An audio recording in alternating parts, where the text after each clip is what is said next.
وعلیکم السلام ورحمۃ اللہ وبرکاتہ۔ اللہ رب العالمین خیر و عافیت میں رکھے۔ سوال بہت ہی اہم ترین مسئلہ کے بارے میں ہے کہ کیا ہر کافر مشرک ہوتا ہے اور ہر مشرک کافر ہوتا ہے؟ اس کا جواب یہ ہے کہ کفر کس کو کہتے ہیں؟ الکفر هو جحد الحق وسترہ۔ کفر حق چھپانے اور جان بوجھ کر انکار کرنے کا نام ہے۔ فاصل الکفر فی اللغہ التغطیہ۔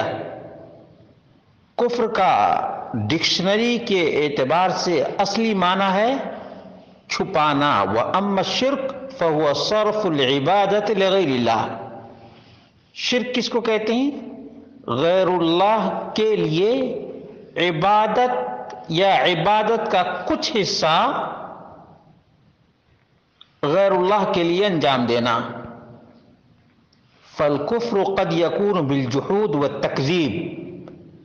کفر کبھی جھٹلا کر انکار کر کے کیا جاتا ہے۔ وَأَمَّا الْمُشْرِكُ فَإِنَّهُ يُؤْمِنُ بِاللَّهِ تَعَالَى۔ مشرک اللہ پر بھی ایمان رکھتا ہے۔ هذا هو الفرق بین المشرک والکافر۔ کہتے ہیں کہ کافر جھٹلاتا ہے، انکار کرتا ہے، کبھی جان بوجھ کر سورج کی روشنی دیکھے اس کے باوجود سورج کے کریٹر خالق کا انکار کر دے۔ مشرک مانتا ہے کہ اللہ ہی نے آسمان و زمین کو بنایا ہے، پھر بھی شجر، حجر، قبر، پتھر سب کو پوجتا ہے۔ کہتے ہیں وَقَدْ يَأْتِي كُلٌّ مِّنَ اللَّفْظَيْنِ بِمَعْنَى الْآخَرِ۔ اور کبھی کبھی مشرک اور کافر دونوں ایک دوسرے کے معنی پر دلالت کرتے ہیں۔ فَيُطْلَقُ الْكُفْرُ بِمَعْنَى الشِّرْكِ۔ کفر شرک کے معنی میں بھی آتا ہے۔ وَيُطْلَقُ الشِّرْكُ بِمَعْنَى الْكُفْرِ۔ اور شرک کفر کے معنی میں بھی آتا ہے۔ علامہ نووی کہتے ہیں الشرک والکفر قد یطلقان بمعنى واحد۔ شرک اور کفر ایک ہی معنی کے لیے بولا جاتا ہے، وہ کفر باللہ، اور وہ ہے اللہ تعالی کا کفر کرنا۔ وقد یفرق بینہما فیخص الشرک بعبادۃ الاوثان وغیرها من المخلوقات مع اعترافهم باللہ تعالی ککفار قریش فیکون الکفر اعم من الشرک۔ اور کبھی کبھی کفر اور شرک میں فرق بھی ہوتا ہے۔ تو شرک غیر اللہ مخلوقات کی عبادت اور اللہ کا اقرار کرنے کے ساتھ خاص ہو جاتا ہے، جیسے مکہ کے کافروں کا کفر اور شرک تھا۔ فَيَكُونُ الْكُفْرُ أَعَامُ مِنَ الشِّرْكِ۔ تو کفر شرک سے عام ہے، یعنی زیادہ ہی شامل ہے۔ شرح صحیح مسلم جلد نمبر 2 صفحہ نمبر 71 پر یہ بات مذکور ہے۔ اسی طرح سے شیخ ابن باز رحمہ اللہ نے کہا وَأَمَّا الشِّرْكُ فَهُوَ صَرْفُ بَعْضِ الْعِبَادَةِ لِغَيْرِ اللَّهِ۔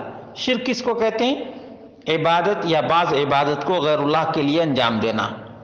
مثال کے طور پر کَمَن يَسْتَغِيثُ بِالْأَمْوَاتِ، جیسے مردے سے التجا اور فریاد کرنا، او الغائبین، یا کوئی غائب ہے اور اس کی دعائی دینا، او الجن، جنات کی دعائی دینا، او الاصنام، یا مورتیوں کی دعائی دینا، او النجوم، ستارے اور کواکب کی دعائی دینا، اور اسی طرح سے او یذبح لہم او ینظر لہم، یا مورتی کے لیے، ستارے کے لیے، جنات کے لیے، مردوں کے لیے ذبح کرے اور نظر و نیاز دے۔ یہ سب مشرکوں کے کام ہیں۔ وَيُطْلَقُ عَلَى الْكَافِرِ أَنَّهُ مُشْرِكٌ، اور کافر کو بھی مشرک کہا جاتا ہے۔ وَعَلَى الْمُشْرِكِ أَنَّهُ کافر۔ اور مشرک کو بھی کافر کہا جاتا ہے، جیسے اللہ رب العالمین نے فرمایا وَمَن يَدْعُ مَعَ اللَّهِ إِلَٰهًا آخَرَ لَا بُرْهَانَ لَهُ بِهِ فَإِنَّمَا حِسَابُهُ عِندَ رَبِّهِ إِنَّهُ لَا يُفْلِحُ الْكَافِرُونَ۔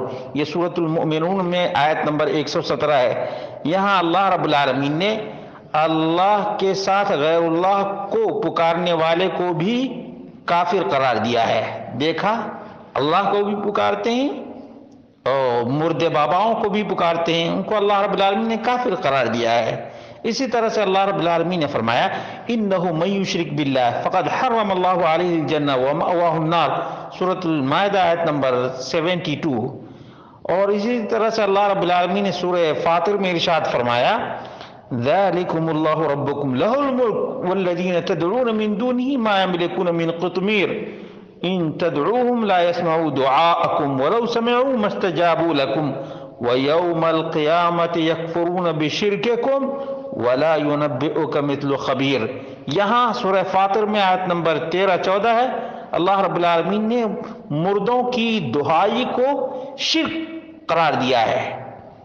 کہتے ہیں ابن باز فسمى دعاءهم غیر اللہ شرکا فی هذه السورہ۔ اس سورہ فاطر میں اللہ رب العالمین نے غیر اللہ کی دہائی دینے والے کو مشرک قرار دیا ہے، اور سورۃ المؤمنین میں اللہ رب العالمین نے اللہ رب العالمین نے کفر قرار دیا ہے۔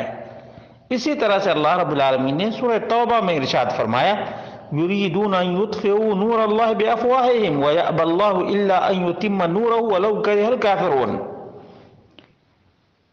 کہ یہ لوگ چاہتے ہیں کہ اللہ کے نور کو اپنے پھونکوں سے بجھا دیں، لیکن اللہ رب العالمین اپنے نور کو پورا کر کے رہے گا اگرچہ کافر لوگ ناپسند کریں۔ هو الذی ارسل رسولہ بالہدی ودین الحق لیظہرہ علی الدین کلہ ولو کرہ المشرکون۔ دیکھیں سورہ توبہ میں اللہ رب العالمین نے کافر بھی قرار دیا، مشرک بھی قرار دیا، آیت نمبر 32 اور 33 ہے۔ فسمى الکفار بھی کفار وسماهم مشرکین، کافر بھی قرار دیا، مشرک بھی قرار دیا۔ فدل ذلك على ان الکافر یسمى مشرک، یہ اس بات کی دلیل ہے کہ کافر کو مشرک کہا جا سکتا ہے۔ والمشرک یسمى کافرا، مشرک کو کافر بھی قرار دیا جا سکتا ہے۔ والآیات والاحادیث فی ذلك کثیرہ، اس سلسلے میں بہت سی احادیث اور آیات ہیں۔ نبی مکرم صلی اللہ علیہ وسلم کا بھی فرمان ہے بین الرجل و بین الشرک والکفر ترک الصلاۃ، صحیح مسلم کی حدیث ہے جابر بن عبداللہ سے، کہ ایک مومن شرک اور کفر کے درمیان نماز کا ترک کرنا ہے۔ اسی طرح سے اللہ کے رسول صلی اللہ علیہ وسلم نے فرمایا العہد الذی بیننا وبینہم الصلاۃ فمن ترکہا فقد کفر، مسند احمد، ابو داؤد، ترمذی، نسائی، ابن ماجہ، عن بریدہ بن الحصیب رضی اللہ عنہ سے مروی ہے کہ وہ ایگریمنٹ اور وہ عہد و پیمان جو ہمارے درمیان ہے اور ان کافروں کے درمیان ہے وہ نماز ہے۔ فمن ترکہا فقد کفر، جس نے ترک کر دیا اس نے کفر کیا۔